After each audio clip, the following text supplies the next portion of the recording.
Merci et bonjour à tout le monde. Voilà, je vais prendre la télécommande. Donc, je vais vous expliquer un peu en bref, quelques éléments, qui sont importants à retenir pour la candidature en Allemagne, même si beaucoup de choses s'appliquent aussi bien en France. Alors, donc, la première partie, ça sera sur le CV. Je voudrais parler de la photo parce qu'il y a quand même encore beaucoup d'entreprises qui sont habituées à avoir une photo sur le CV. Euh, et puis, si la photo, elle n'est pas bien faite, bah, ça peut déjà bloquer la première étape de votre candidature. Bien sûr, il faut faire attention à ce que la photo soit de bonne qualité, qu'elle soit nette et que votre visage soit pas déformé. Pas de selfie, par exemple, parce que souvent, ça déforme un petit peu le visage ou l'angle. Euh, que l'arrière-plan soit neutre. Et puis, bah, ce que je trouve très important personnellement, c'est qu'il y ait un petit sourire dans votre visage, parce que ça donne beaucoup plus envie d'aller vers la personne que si vous faites un peu la tête d'enterrement. Je dis ça parce que ça paraît peut-être un peu évident, mais dans la vie de tous les jours, je vois vraiment des CV avec des photos qui présentent des défauts tels que listés, ou rien que quand on va sur LinkedIn et on regarde les photos que les gens mettent sur le profil, on peut être très surpris avec quelles photos ils veulent faire une bonne impression. Donc, oui, et puis la dernière chose que j'ai pas encore mentionnée, qui est sur le slide, c'est l'actualité de votre photo. Alors, je sais que parfois on se trouve plus jolie à 20 ans qu'à 40 ans, mais c'est pas une raison de cacher votre look d'aujourd'hui. C'est au plus tard à l'entretien visio, physique, que ça va se voir qu'il y a un décalage et c'est pas très très grave. Mais moi, ça me fait parfois drôle quand je vois des gens pour la première fois en vrai et que je me suis imaginé quelqu'un d'autre par rapport à la photo. Donc, je vous ai mis quelques exemples, si ça veut bien. Ah, bah voilà. Donc là, vous avez quelques exemples que j'ai juste pris de LinkedIn. Vous voyez peut-être tout de suite ce que je veux dire, ce qui va pas. Donc déformé, ou là, il y a une photo où c'est vraiment très sombre. Donc la photo, elle aurait pu être bien, mais c'est trop sombre. Là, c'est plus une photo de vacances. Là, c'est le regard qui est pas dans la caméra, donc c'est pas quelque chose que je recommande non plus. Là, ça fait un peu sérieux. Ça fait un peu triste. Ça fait, je sais pas trop, un peu contrarié. Ça fait un peu autoritaire. Euh, Là, c'est plutôt un bon exemple, je trouve. Là aussi, naturel, pas surjoué. On a envie de rencontrer la personne. Voilà. Après, ce que je voulais aussi vous recommander, c'est de veiller à un bon titre de votre CV quand vous envoyez votre document au recruteur. Parce que bah, je vois trop souvent aussi des noms de fichiers qui sont pas terribles. Alors, vous mettez CV ou Lebenslauf ou Resume, peut-être en fonction de la langue de votre CV, et votre nom. Et idéalement aussi votre nom de famille en majuscule, parce que aujourd'hui, dans tous les contextes, avec toutes les origines différentes, on a parfois, en tant que recruteur, du mal à savoir qu'est-ce qui est le prénom et qu'est-ce qui est le nom de famille. Et c'est pas très gênant sur le CV, mais quand on veut contacter la personne par téléphone ou par mail, des fois on a un peu peur de se tromper, de dire bonjour Madame Ania au lieu de dire bonjour Madame Hilaire. Donc, si vous voulez faciliter la vie au recruteur, bah, mettez peut-être votre nom de famille en majuscule. Et puis en option, vous pouvez aussi encore ajouter ENFRDE pour indiquer en quelle langue est votre CV, ou vous pouvez ajouter le nom du poste auquel vous postulez ou le nom de l'entreprise. Donc là, par exemple, c'est très simple, mais c'est clair. Ah, il vient. Oui. Donc j'ai reçu par exemple ça, mon CV études franco-allemandes. Bah, c'est bien, mais après, si je me retrouve sur mon serveur avec plusieurs CV, bah, je dois déjà renommer les CV pour savoir quelle personne c'est. Donc voilà, c'est mieux de faire attention à ça.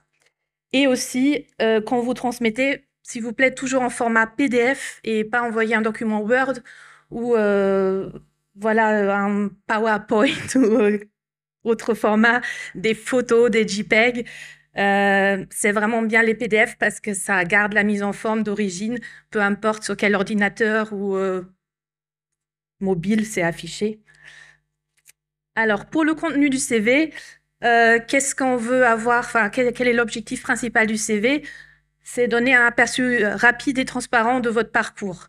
Donc, c'est pas pour raconter tout, c'est pour synthétiser et pour voilà, vous trouver les éléments qui convaincre le recruteur que vous pouvez être la bonne personne pour le poste à pouvoir.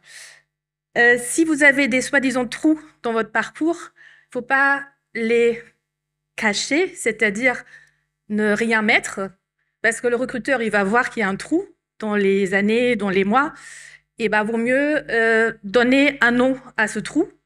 Éventuellement, si vous avez un cas précis, on pourra me parler à mon stand pour que je puisse vous conseiller là-dessus. Mais ne rien mettre, ça donne un peu l'impression de vouloir cacher quelque chose. Et c'est pas le but dans une candidature de cacher. Il faut rester authentique et transparent. Et puis, peut-être changer les piles pour la prochaine fois. C'est pas, j'appuie encore une fois. Ah non. Oui, donc si vous avez fait plusieurs emplois de courte durée, c'est pas non plus le mieux de les lister tous, mais plutôt de regrouper en 2 lignes, peut-être donner un nom, plusieurs emplois de courte durée ou plusieurs emplois intérim, et après dans la 2e ligne, vous mettez par exemple dans tel ou tel secteur ou tel poste, mais pas avec les dates, mettre tous les postes les uns après les autres. C'est en général pas trop ce que les recruteurs préfèrent lire.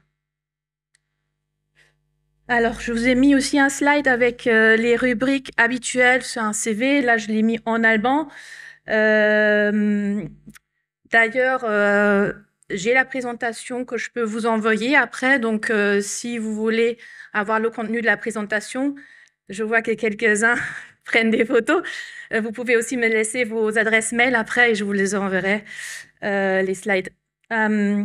Donc, qu'est-ce qui est peut-être différent en Allemagne, c'est qu'on aime beaucoup que la partie information personnelle soit un peu plus détaillée que c'est habituel en France. Donc, on met souvent la date et le lieu de naissance, on met le statut marital, on met le nombre d'enfants. Enfin, c'est quelque chose que je vois souvent. Après, ça dépend toujours des structures des entreprises, donc je veux pas généraliser non plus.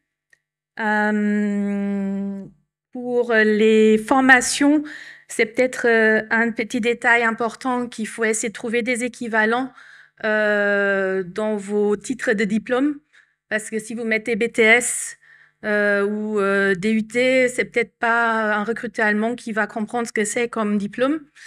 Et ce que je vois aussi souvent pour les compétences linguistiques, que les candidats mettent des barres, par exemple, ou des points, ou qui mettent niveau scolaire, niveau intermédiaire, mais c'est pas très précis en fait pour le recruteur. Et donc le mieux, c'est de se référer à la grille officielle européenne du cadre européen entre A1 C2. Je sais pas si vous avez entendu parler de ça, mais c'est assez connu. Et je vous recommande d'utiliser ces termes-là entre A1 et C2 pour indiquer votre niveau dans les différentes langues. Voilà, les hobbies aussi, ça fait toujours partie du CV en général, en tout cas avec les clients avec lesquels je travaille. Et puis les CV que je vois, la majorité, ils mettent les hobbies. Ça donne aussi la possibilité aux recruteurs de voir un peu un côté personnel privé de vous, de poser ou des questions, peut-être aussi pendant l'entretien, qui sortent un peu du cadre professionnel. C'est toujours agréable quand on fait connaissance de quelqu'un. Alors,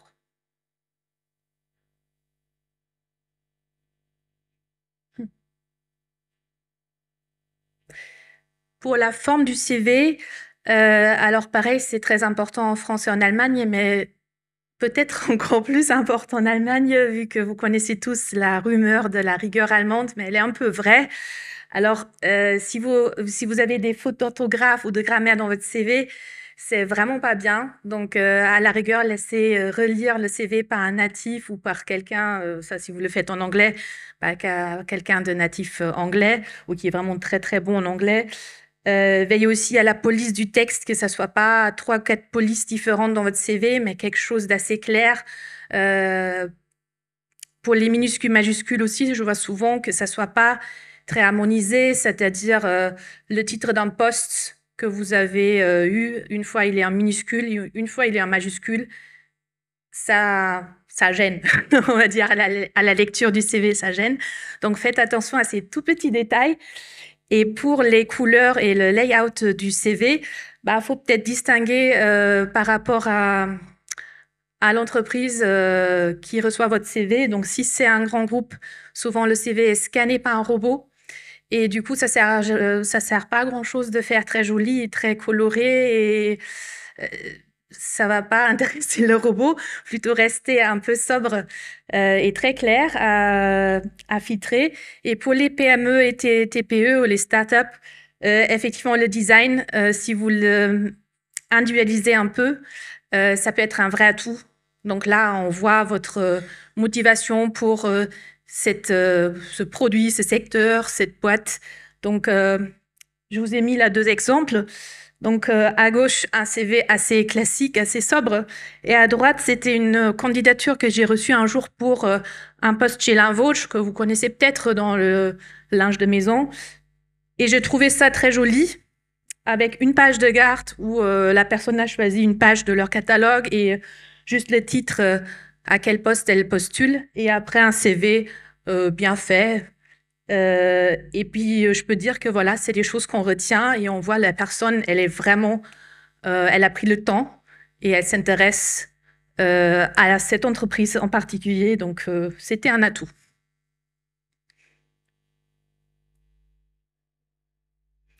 Alors, venons maintenant plutôt au sujet principal de cette conférence, les différences euh, en Allemagne par rapport à la France.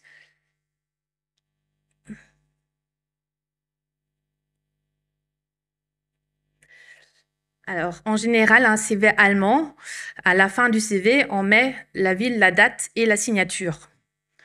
Donc, ça peut... Bon, là, il y en a deux, c'est pas grave. Alors, vous voyez l'exemple que j'ai mis Berlin, 25 novembre 2022, avec la signature. Et bien sûr, le petit problème, c'est qu'il faut penser à l'actualiser. Si vous êtes dans une phase où vous postulez pendant 2, 3 mois, bah, à la fin, enfin, si vous postulez, par exemple, en juillet, vous mettez une date en juillet et après vous envoyez encore votre CV en octobre, bah, c'est bien d'envoyer le CV avec la date de juillet. Donc, il faut penser à mettre à jour régulièrement cette date pour que ça soit vraiment une date récente à la date d'envoi. Et aussi, en Allemagne, souvent, on a des CV qui sont plus longs qu'en France. Par mon expérience en France, on essaye beaucoup à mettre tout sur une page. Et puis, ça peut être compliqué, surtout quand on n'est pas junior. En Allemagne, c'est tout à fait normal d'avoir des CV qui font 2 pages ou voire 3 pages. Et souvent, on met aussi une page de garde où on peut mettre, par exemple, si on veut, une photo un peu plus grande avec le titre du poste auquel on postule, avec les premières informations personnelles, l'adresse, les coordonnées. Donc ça, je vois ça souvent.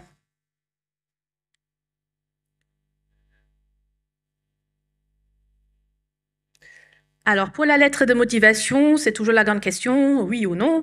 Je dirais qu'il faut différencier.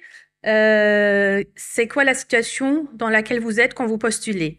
Est-ce que c'est, par exemple, alors déjà dans l'annonce marqué que l'employeur souhaite un CV et une lettre de motivation, bah, il faut absolument la faire parce que sinon déjà vous perdez beaucoup de points si vous envoyez juste votre CV.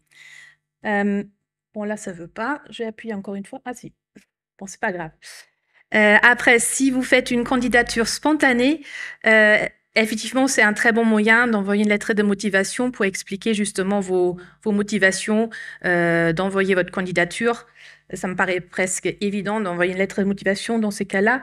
Et si vous êtes dans une situation de réorientation professionnelle, je dirais aussi c'est un bon moyen d'ajouter une lettre de motivation pour justement expliquer pourquoi aujourd'hui vous postulez à tel poste, que votre parcours sur le CV est peut-être pas en fort lien avec ce poste que vous envisagez dans cette entreprise. Donc, sinon, la lettre de motivation, elle doit toujours faire un lien, bien sûr, avec l'entreprise et le poste. Si vous en faites une, il faut qu'elle soit bien faite. Si vous avez un document qui est préparé pour envoi en masse, bah, ça peut plutôt être négatif d'envoyer ce type de lettre de motivation parce que l'entreprise va voir que c'est quelque chose d'un peu général où vous n'avez pas passé beaucoup de temps spécialement pour ce poste-là, donc c'est plutôt négatif. On a des exemples de formulation pour les lettres de motivation sur notre site Eurocruteur aussi, en français et en allemand. Vous pouvez tout télécharger, c'est des PDF. Et puis, ce qui aussi est très habituel en Allemagne, c'est d'indiquer d'office dans une lettre de motivation les prétentions salariales et la date de disponibilité. Ou souvent, on vous le demande aussi dans l'annonce, dans l'offre d'emploi déjà d'indiquer ces informations-là. Et c'est vrai, hein, c'est sérieux. Il faut faut les communiquer. Alors, ce qui est aussi très habituel en Allemagne, c'est que le recruteur vous demande des diplômes, des bulletins de notes, des certificats. Donc, soyez préparés. Si votre diplôme de bac est encore chez vos parents, bah, procurez-vous de votre bac, enfin de votre diplôme et mettez-le en PDF. Des certificats de stage, c'est pas très courant d'en avoir en France. Donc, si vous venez de France et vous postulez pour la première fois en Allemagne, bah, vous en avez pas normalement. Et du coup, il faut compenser. On peut essayer de compenser avec des lettres de recommandation, par exemple, où vous pouvez demander à une personne à vous faire une recommandation sur LinkedIn, si vous êtes sur LinkedIn. Ce qui se fait aussi beaucoup, c'est des références, c'est-à-dire des personnes qui peuvent témoigner de votre attitude professionnelle, de vos expériences, de vos réussites. Donc, éventuellement, les mentionner déjà sur le CV avec un nom, des coordonnées. Ça, je dirais, ça rassure un recruteur s'il voit ça, parce qu'il voit que vous êtes prêt à être, à être vérifié par une personne externe qui a travaillé avec vous.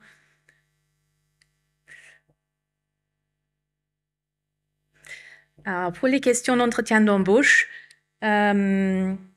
j'ai aussi une fiche avec des conseils pour bien préparer un entretien d'embauche à mon stand tout à l'heure si vous voulez venir voir. Là, je vous ai marqué quelques questions classiques qui sont aussi bien valables en France qu'en Allemagne. Après, encore une fois, il faut se préparer à un entretien d'embauche avec des prétentions salariales en tête. Une fourchette, oui, mais pas venir, bah, de toute façon, le salaire est secondaire, je sais pas, je vais voir, qu'est-ce que vous proposez? Non, il faut savoir donner un chiffre. Et puis aussi, bien sûr, il faut connaître la date de disponibilité. Donc, si vous êtes actuellement au chômage, c'est probablement pas très difficile parce que c'est immédiatement ou tout de suite, sauf si vous avez peut-être un voyage déjà de prévu, un séjour en France. Quelque chose comme ça. Mais sinon, si vous avez actuellement, si vous êtes en contrat de travail, il faut connaître la durée de votre préavis et pas venir en entretien en disant que bah faut d'abord que je regarde. C'est une mauvaise préparation pour le recruteur. Donc, savoir quand est-ce que vous êtes disponible pour le poste. Et puis aussi, souvent, on va avoir cette question-là, avez-vous des questions? Donc, c'est un moyen de vérifier si vous avez aussi préparé en amont un petit peu l'entretien. Est-ce que vous êtes intéressé à ce poste, cet environnement? Est-ce que vous avez peut-être suivi l'entreprise sur les réseaux sociaux et vous voulez... Enfin, il y a plein de questions qui sont possibles. Parfois, le recruteur a déjà dit beaucoup d'informations dans l'entretien, donc c'est vrai que vos questions préparées tombent à l'eau parce que tout a été déjà dit. Ça aussi, vous pouvez le dire à la rigueur. Si c'est le cas, vous dites, bah, en fait, j'avais préparé des questions, mais vous avez déjà répondu à toutes mes questions. Mais soyez pas surpris d'avoir cette question-là. Idéalement, avoir quand même deux, trois questions. Par exemple, comment ça se passe, la formation au poste ou l'intégration, quelle durée est prévue. Ça peut être une question comme ça. Et puis des questions un peu plus spéciales pour votre situation à Berlin en tant que francophone. Ça peut être pourquoi Berlin et pas une autre ville en Allemagne? Ou pourquoi avez-vous décidé de vous expatrier en Allemagne? Donc peut-être aussi réfléchir un peu avant, qu'est-ce que vous avez envie de répondre à ces questions-là? Oups. Alors maintenant, la dernière partie sur l'équivalence des salaires, parce qu'il y a des différences qu'il faut connaître. Voilà. Alors, en Allemagne, les impôts sur les revenus sont plus élevés en France, plus élevés qu'en France. Et si vous êtes baptisé et si vous le déclarez en Allemagne, il y a aussi un impôt sur l'Église, un impôt d'Église, avec comme conclusion que si vous voulez avoir le même net que vous avez en France, il faut avoir un brut plus élevé en Allemagne. Voilà, donc environ 10 à 15% de plus sur le salaire brut en Allemagne pour avoir le même net que vous avez eu en France. Pareil là-dessus, on a une étude comparative téléchargeable sur notre site internet. On a fait des simulations sur différents niveaux de salaire avec l'équivalence en Allemagne si on reste sur le même brut ou quel brut est-ce qu'il faut avoir en Allemagne pour avoir au final le même net qu'on avait en France. Donc, n'hésitez pas à regarder.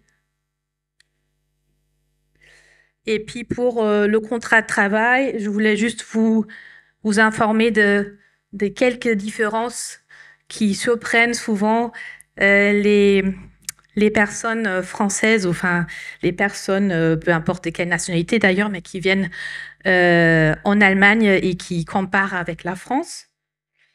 Alors, pour les postes commerciaux, en France, on a souvent une partie fixe du salaire, plus une assez grande partie variable.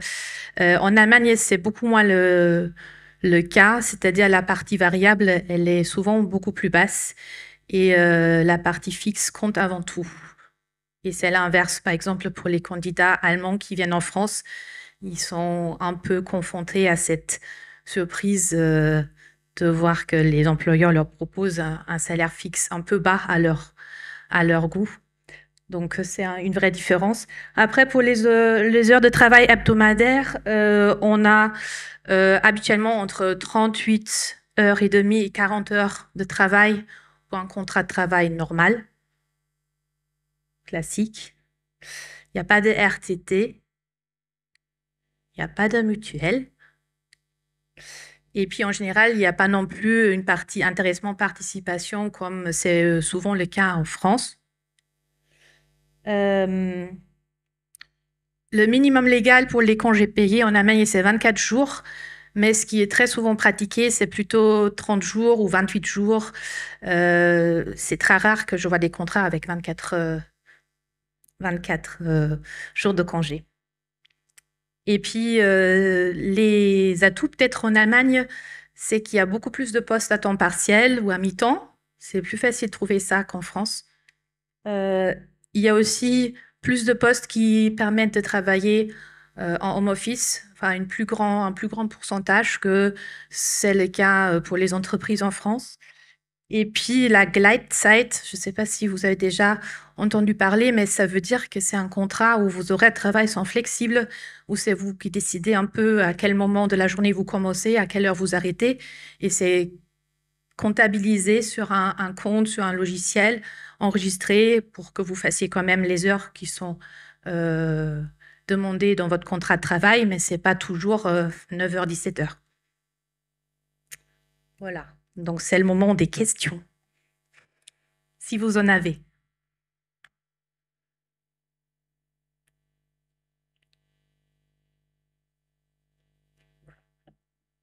Moi, j'ai peut-être juste une remarque concernant les RTT. En fait, il n'y a pas de RTT, mais avec ce modèle de glide site, c'est vraiment, enfin, pour moi, c'est l'équivalent en fait des RTT en France parce qu'on travaille, du coup, on fait des heures sup qu'on peut récupérer.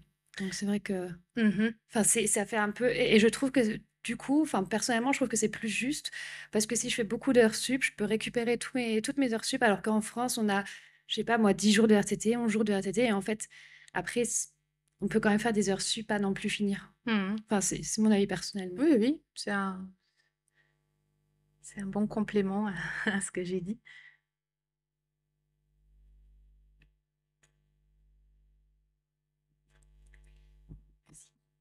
Merci beaucoup, c'était très clair. J'avais une question concernant la lettre de motivation. Donc pour le CV, on avait dit que ça pouvait faire 2 à 3 pages. Pour une lettre de motivation, quelle est la longueur recommandée ou la plus usuelle? Est-ce que ça dépend de quel facteur? Et une deuxième question, ça serait, j'ai vu qu'il y avait une différence entre le Anschreiben et Bewerbungsbrief. Oder Motivations... Ja. Mhm. Alors, je commence par la deuxième question. Je trouve qu'il n'y a pas de différence. Donc, Bewerbungsanschreiben oder Bewerbungsbrief oder Motivationsschreiben, pour moi, c'est la même chose. Et puis, pour la longueur de la lettre de motivation, je dirais essayer de faire tenir tout ça sur une page A4.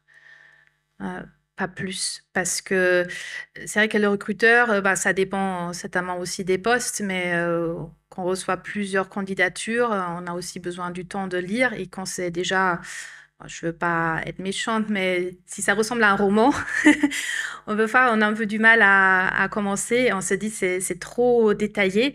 On peut se garder quelques informations pour l'entretien et dans la lettre de motivation, vraiment se concentrer aussi sur l'essentiel, même si ça doit développer un peu plus nos compétences et nos motivations pour ce poste et cette entreprise que ce qu'on peut faire dans le CV. Mais il faut pas tout dire non plus dans la lettre de motivation. Donc, je dirais une page, c'est bien. Oui, bonjour. J'avais une question sur la langue dans laquelle on postule. En fait, il y a beaucoup d'annonces qui sont en anglais et moi, je maîtrise encore pas tout à fait très bien l'allemand.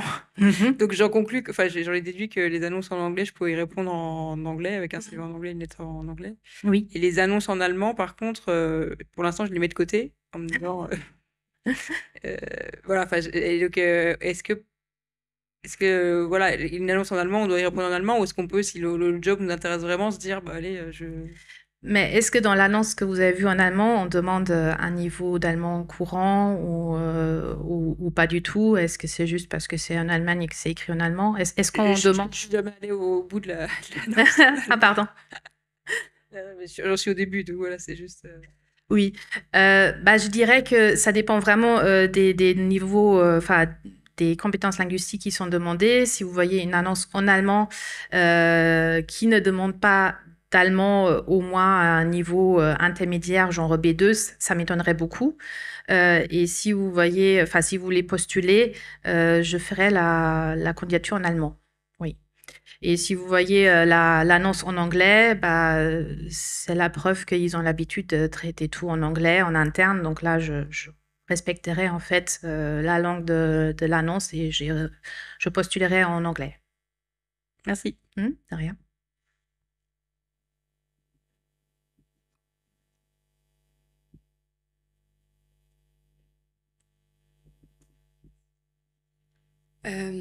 Moi, j'ai une question sur les prétentions salariales, de comment établir la fourchette correcte et surtout, c'est quoi la longueur de La de la fourchette. fourchette. Mhm. Est-ce que 5 000, 2 000, 3 000, c'est quoi? Comment l'établir Hmm. et surtout, comment retomber sur ses pieds quand on a soit estimé trop bas, soit estimé trop haut? Oui, c'est une question très délicate pour, pour répondre juste. C'est un peu un par cas un duel, je dirais qu'on peut voir ça, si vous voulez, pour votre cas, on peut en parler tout à l'heure ensemble parce que ça me paraît un peu difficile de donner une réponse générale. Comment savoir quelle est la bonne fourchette à donner? Il y a toujours un petit risque. Donc, le mieux, c'est de trouver des gens avec lesquels on peut échanger et qui sont prêts à livrer les réponses sur tel ou tel métier. Après, on trouve aussi des indices sur certains sites internet.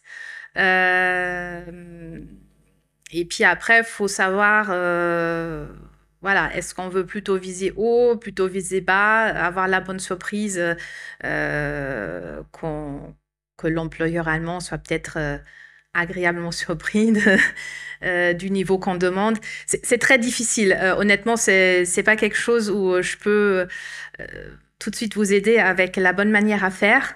La fourchette, pareil, donc si on est sur un salaire un peu plus bas, il ne faut pas que la fourchette soit de 30 à 50 000, par exemple. Ça se fait pas. Plutôt 30 à 40, peut-être maximum, je dirais. Si vous êtes sur des salaires beaucoup plus élevés, vous pouvez dire entre 70 et 90, ça ne me choquerait pas. Ça dépend aussi d'où vous venez. Est-ce que c'est un premier emploi? Est-ce que c'est un premier emploi en Allemagne? Est-ce que vous avez déjà fait... est-ce que vous avez déjà une référence par rapport à vos derniers emplois?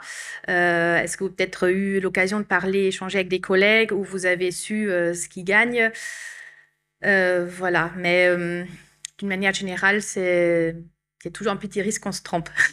Parce que c'est aussi les entreprises qui sont tellement différentes. Alors, je vois ça tous les jours. Ça peut être le même poste et dans une entreprise, ce poste vaut tant et dans l'autre entreprise, elle vaut beaucoup moins ou beaucoup plus. Donc, même moi, des fois, je suis surprise quand je fais mon premier entretien avec une entreprise et elle me présente le poste et après, on revient à la question, bah, c'est quelle fourchette que vous avez prévue pour le poste? Et bah, des fois, je dis, bah, non, bah, c'est impossible de trouver pour un salaire aussi bas, c'est complètement à côté du marché d'emploi. Et parfois, j'ai la surprise que bah, ils donnent une fourchette assez élevée où on me dit, bah voilà, là, ça devait être assez facile de motiver les personnes. On ne va pas être bloqué à ce sujet-là. Mais c'est vraiment très, très différent et très aléatoire. Donc, c'est pour ça que ça m'est un peu difficile de vous donner une réponse très claire là-dessus. Désolée. Merci beaucoup pour vos réponses. Et c'était surtout sur la fameuse longueur de cette Oui. fourchette. J'ai eu tendance à mal estimer si 5 000 ou 10 000 euros de fourchette, Oui. c'était trop élevé. Alors vraiment, enfin moi j'ai souvent eu des profils un peu juniors à Paris, par exemple. Donc ça c'est l'autre côté de notre poste dans le cabinet franco-allemand et ça tourne entre 30 et 35 K. Donc là, c'est plutôt dans les 5 000 la fourchette. Après, plus on va vers des salaires élevés, plus on peut aussi élargir la fourchette, je dirais. De rien. D'autres questions?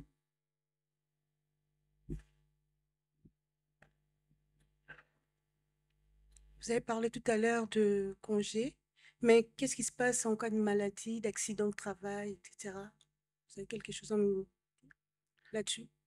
Bah, ça n'a rien à voir avec les congés payés.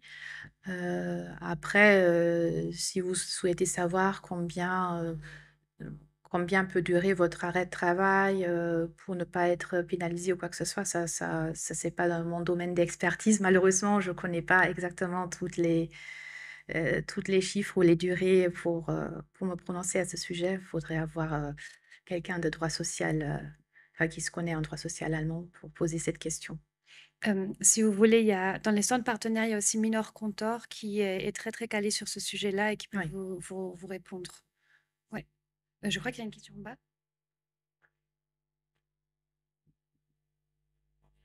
Merci beaucoup pour votre présentation. Pour revenir sur les salaires et la fourchette des salaires, à part le site Glassdoor, comment est-ce qu'un candidat qui n'y connaît pas grand-chose au marché du travail en Allemagne peut se renseigner pour justement solliciter une fourchette qui soit pas complètement déraisonnable? Moi, je connais Glassdoor et on peut faire des petites recherches comme ça, mais quel autre conseil vous pourriez nous donner pour pas complètement se planter? Alors, je sais que par exemple sur Indeed, il y a beaucoup d'annonces qui affichent le salaire ou la fourchette de salaire. Donc, j'irai peut-être aussi voir sur Indeed ou parfois sur Stepstone pour avoir des exemples en fait pour le type de poste que vous recherchez où l'entreprise a indiqué une fourchette de salaire. Après, il y a aussi, faut que je retrouve ça, un site, je vais pouvoir le trouver tout à l'heure, qui fait aussi simulateur de salaire et qui affiche aussi des postes par rapport à leur fourchette de salaire. Je me rappelle de ça. Donc, ça peut aussi être une source d'information supplémentaire. Et sinon, bah oui, c'est compliqué. Bah, je sais qu'il y a de plus en plus par exemple, Indeed comme job board, ils sont maintenant sur un projet de mettre obligatoire en fait l'indication de la fourchette de salaire dans les annonces. Il y a aussi beaucoup de communication que je vois passer sur LinkedIn que les entreprises sont de plus en plus incitées à indiquer clairement d'office dans l'offre d'emploi la fourchette de salaire.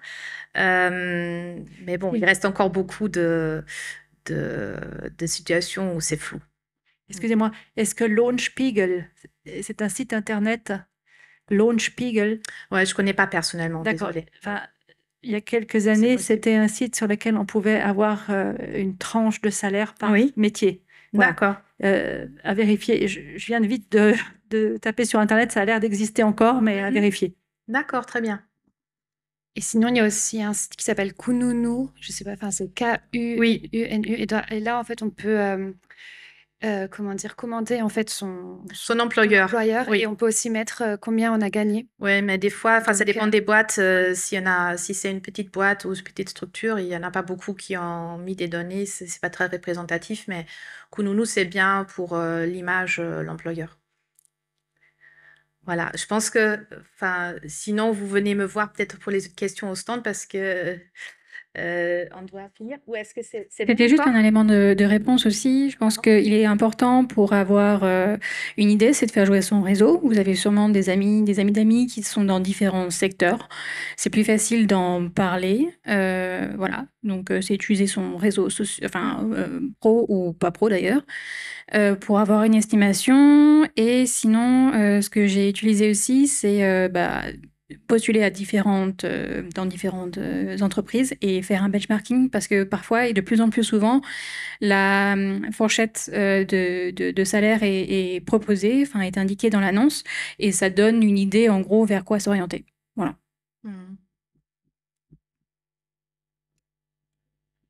Et pour continuer le réseau, je crois que Anya, tu as encore une slide. Oui, alors je voulais juste vous montrer les différents canaux sur lesquels vous pouvez nous suivre. Je ne sais pas si ça veut bien avancer. Oui. Donc, si vous voulez avoir des news d'emploi franco-allemand, des offres, des actualités, alors on est sur pas mal de canaux. Sur LinkedIn, on a aussi un propre groupe pour des emplois et stages. Franco-allemand, on est sur Instagram, sur Xing, sur Twitter. Et on est sur Facebook, surtout avec un groupe Deutsch-Französische Community où c'est des posts en français et en allemand sur tous les sujets. Donc, c'est pas que travail et c'est pas que offre d'emploi. Et on vient de créer 2 nouveaux groupes, dont un devrait vous intéresser particulièrement, le groupe Jobs à Berlin avec français. Donc, n'hésitez pas à demander l'adhésion à ce groupe. Donc, pour l'instant, il s'est encore rien passé dans ce groupe parce que c'est vraiment un projet tout récent. Mais on va prochainement commencer la communication dans ce groupe. Donc, vous êtes les bienvenus. Et puis, c'est tout. Merci beaucoup. Bon, ça peut pas rester ce dernier slide, mais merci beaucoup pour votre attention en tout cas.